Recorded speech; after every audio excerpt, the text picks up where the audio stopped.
Can a war be good? I don't believe so. But one can be just. Necessary even, but I could never call a war good. The fascists needed to be stopped, and I'm glad I was able to do my part in putting an end to that evil regime. Let's see. How did Kerbin get into this mess?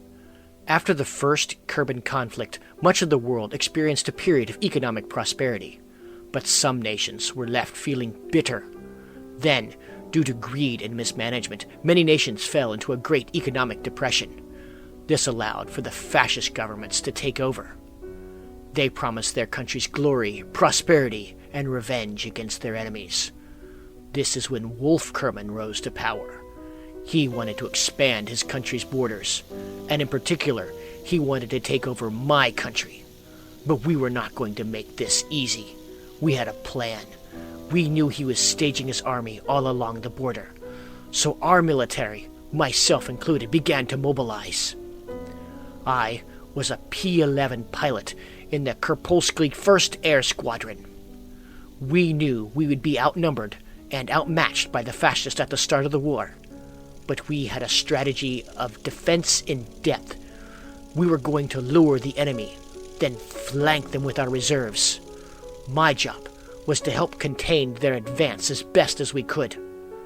We made sure to reposition our squadrons far enough away from the border so that we would have time to react. We had to make sure that the enemy didn't catch us when we're still on the ground. I was in the first wave of aircraft that was sent out to engage the enemy. When our P-11 aircrafts were first introduced, they were some of the most advanced aircraft in the world. But this was a period of time of very fast technological development, and the fascists had something slightly newer. It was going to be a very difficult job to hold them off. But so far, our strategy was working. They didn't catch us on the ground. We got airborne. We knew we had a chance. We didn't have to win every battle. We just needed to hold the enemy off long enough that the rest of our forces could mobilize and then counterattack and hit them in their flanks. That was the plan. However, the enemy was advancing far faster than we anticipated. Their tanks were moving through our countryside with great speed. It was like, well, it could be described like lightning. They were moving very quickly, and our ground forces were struggling to hold them up long enough. I knew I had to do my part in the air to at least make things difficult for them. If all else failed, we were going to move our forces away from the flat country and to the more rugged, hilly country of our nation, and there we would be able to defend them and resist for a long time. At least, that was the plan. During the battle, I became engaged with one of the enemy's 109 fighters. I was able to score a few good hits on it, but it is a remarkable airplane. I was surprised at its speed and how quickly it could climb. It also had some very powerful guns on it, more powerful than what my airplane was equipped with. But I wasn't going to go down easily. Although I fought my hardest and I gave it my best, that day, my best was not good enough. The 109 was able to take out my wing, and I crashed. Fortunately, I was still alive. So, I stuck with the plan. The plan was to go to the more hilly regions, and there we would continue our defense. So, that's where I headed. Hopefully, we would still be able to resist the invaders. And as long as I was alive, I would continue to resist the fascists with my every breath. From my vantage point, I had a pretty good view of the rest of the battle. The fascist tanks poured out of the woodline and raced across the open ground towards the airfield.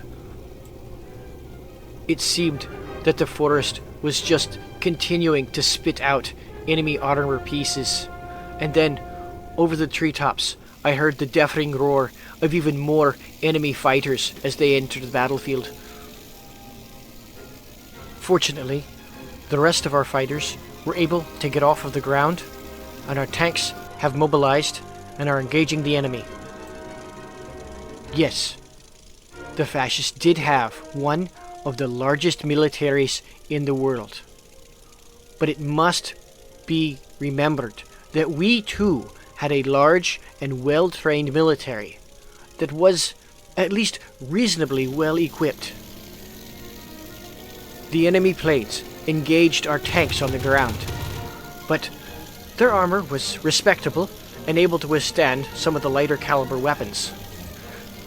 I remember feeling disheartened at the time. It was hard to watch our forces take the pounding from the enemy that they were getting. But I reminded myself, this was part of the plan. We were just holding them off while the rest of our forces waited and attacked the enemy's flanks. The enemy was going to push too far in, and we were going to cut them off. In some areas, our military was seeing success. They did damage and destroy a number of enemy vehicles.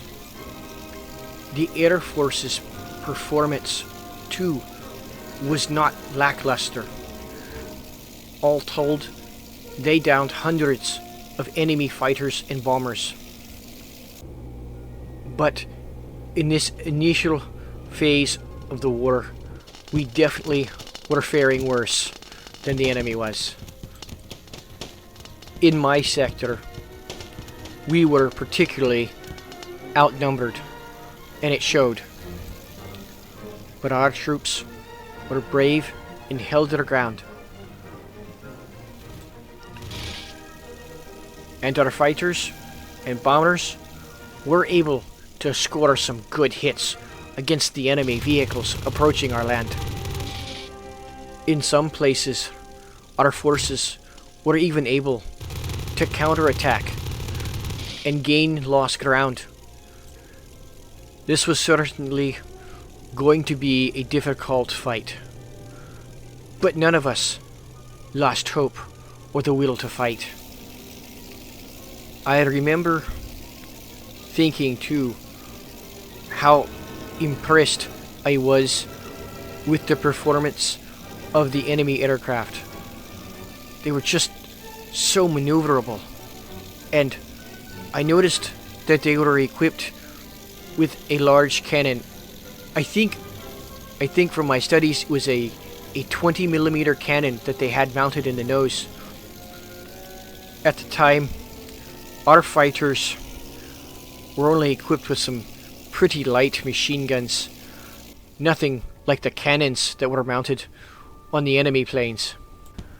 Our 7 TP tanks, well, certainly not the newest or most fancy tanks in the world, they would have been comparable to the enemy's Armor 2s, but the enemy was also sending their Armor 3s and 4s against us as well. But our tanks were good enough for the fight. We certainly were some backwards country riding cavalry out to face the enemy armored vehicles. But the fascists, they knew armored warfare, and they were hitting our tanks pretty hard. From my vantage point on the hill, I could tell we were not going to win this battle. Not that we had to, for the overall war plan that our country had. It was just hard to see the enemy tanks rolling in on my homeland. and watching the enemy's air force obtain superiority in the skies above. At this point in the battle, all of our planes had been downed, myself included. Once the enemy took control of the skies, the rest of our ground forces, they began to get hit pretty hard. But they definitely were doing their part and bought enough time. The personnel from the airfield were able to evacuate to the hills where I was. Once the base personnel arrived where I was, I got the bad news. We were being invaded by more than just the fascists. Apparently, the communists decided to team up with the fascists and invade us as well. In the face of such opposition, we couldn't win, but we wouldn't stop fighting. My plan then was to see if I could flee the country and at least join up with some of our allies, where I could continue the fight against the fascists. Others were going to stay in the country and get behind the enemy lines and see what they could do to disrupt things here. We knew this was going to be a long war.